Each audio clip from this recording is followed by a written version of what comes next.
우리나라의 훌륭하고 경건한 신학자이면서 설교자인 박윤선 박사님께서 이런 말씀을 하신 적이 있습니다.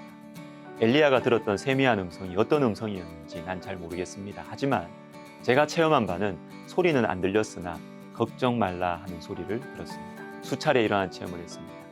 이 고요하고 작은 소리란 조급함이나 격동과 대조되는 걱정 말라는 소리입니다.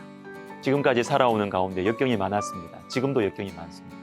살아있는 동안에는 아무에게나 말할 수 없는 그런 역경이 있습니다. 그렇지만 하나님 말씀으로 하루하루 살아갑니다.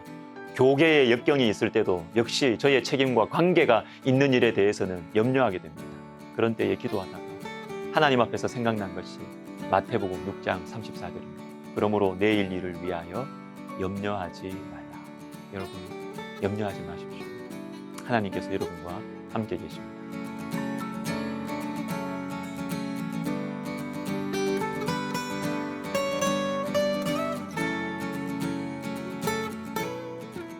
아가서 8장 5절을 읽어드립니다. 그의 사랑하는 자를 의지하고 거친 들에서 올라오는 여자가 누구인가?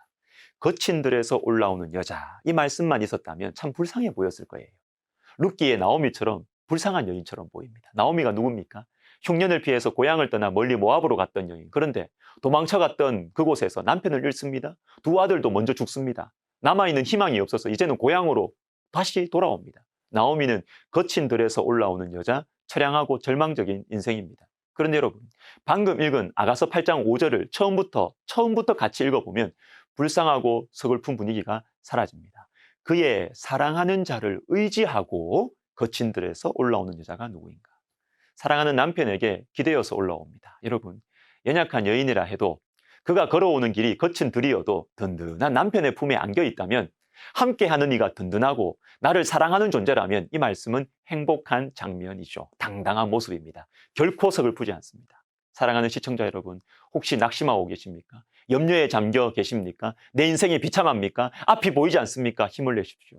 하나님께서 여러분과 함께 계십니다. 디모데후서는 사도 바울의 유언과 같은 말씀입니다. 인생의 마지막에 바울을 통해 흘러나오는 말씀, 그 중에서도 마지막 4장에 이런 말씀이 있습니다.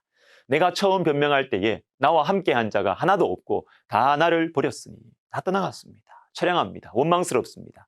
그런데 내 곁에 한 분이 계셨습니다. 17절, 주께서 내 곁에 서서 나에게 힘을 주시면. 여러분, 주님께서 여러분 곁에 계십니다.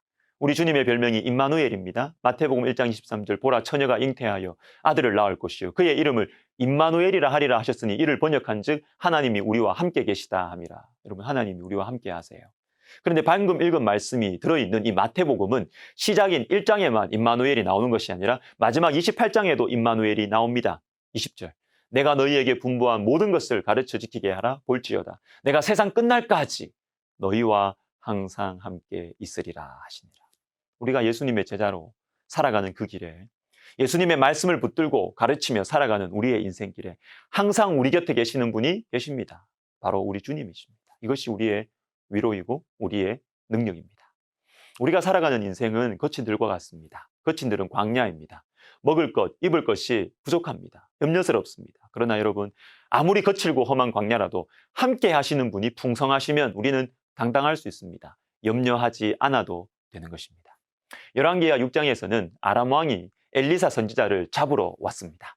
이스라엘과 싸울 때 자신이 펼치는 이 작전을 엘리사가 다 미리 알아챘기 때문에 엘리사를 잡아야 되겠다.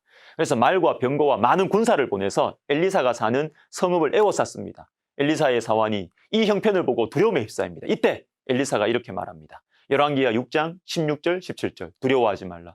우리와 함께한 자가 그들과 함께한 자보다 많으니라 하고 여호와여 원하건대 그의 눈을 열어서 보게 하옵소서 하니 여호와께서 그 청년의 눈을 여시매 그가 보니 불말과 불병거가 산에 가득하여 엘리사를 둘렀더라.